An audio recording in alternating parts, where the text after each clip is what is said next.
大家好，我是萨姐。今天我们来做皇冠吐司。除了外形有点像皇冠，味道真的也是吐司界的佼佼者。奶香味浓郁，又拉丝又松软。由于这款面包是以法式面包 brioche 为基础，所以鸡蛋和黄油的含量比普通吐司高。密封盒里放几天，吐司都还可以非常的柔软。今天用的直接发酵法，既不是中种也不是波兰种。在搅拌盆里倒入面粉、细砂糖、奶粉、盐、干酵母，然后分别倒入其他湿性的材料，炼乳。鸡蛋选2个大约60到65克带壳的鸡蛋，一个全部打入鸡蛋液，另一个打入蛋黄。加多一个蛋黄，能让面包烤出来比较漂亮的淡乳黄色，而且蛋黄中的油脂也能让面包更加的柔软。最后倒入水，如果担心面团太黏，可以留5到10克，根据面团情况再加入。除湿机低速先将面团中的干湿材料混合，大约2分钟之后已经见不到干粉，就改成中速搅拌。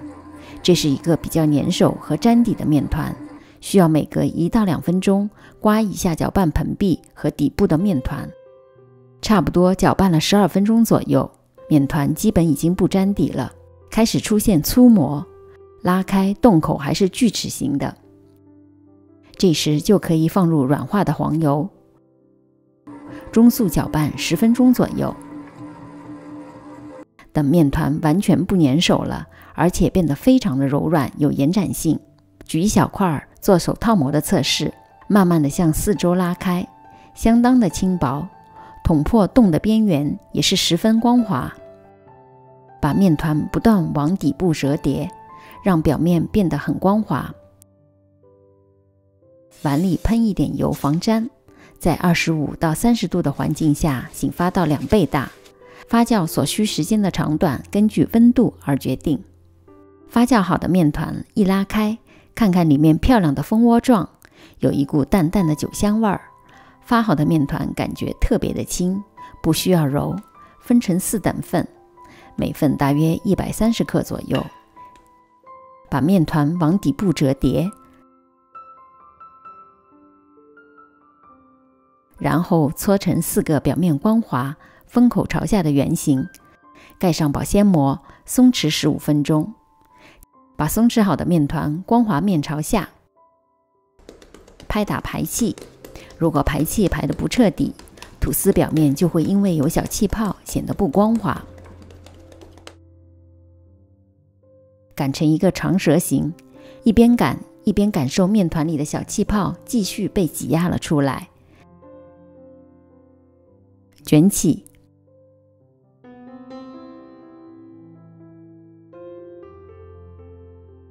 封口朝下，再松弛10分钟。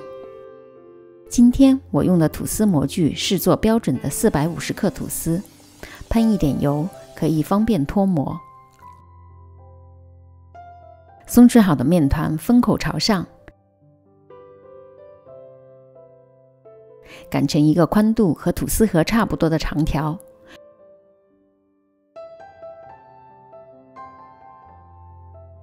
由上至下的卷紧，卷的时候同时用2个大拇指往内侧推紧，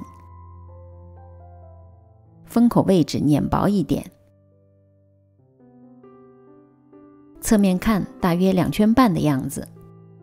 4个面团都放入吐司盒里。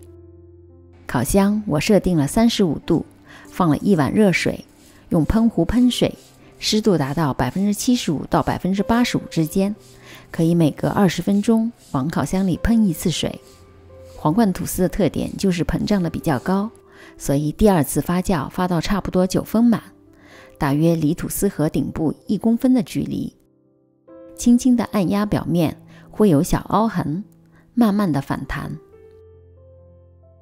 预热烤箱至180度，趁烤箱预热期间做个简单的黄油酱，用少量室温软化的黄油微波炉加热10秒钟，变得非常的软，但是不能融化成液体。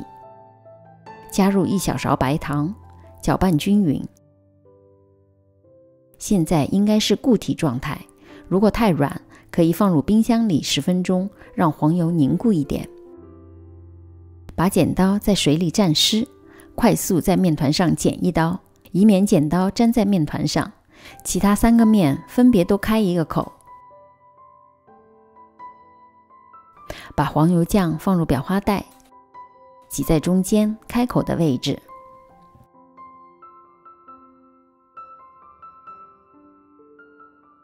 等预热温度到了，放入中下层设35到40分钟，也可以吐司盒外垫一个托盘，以免黄油溢出。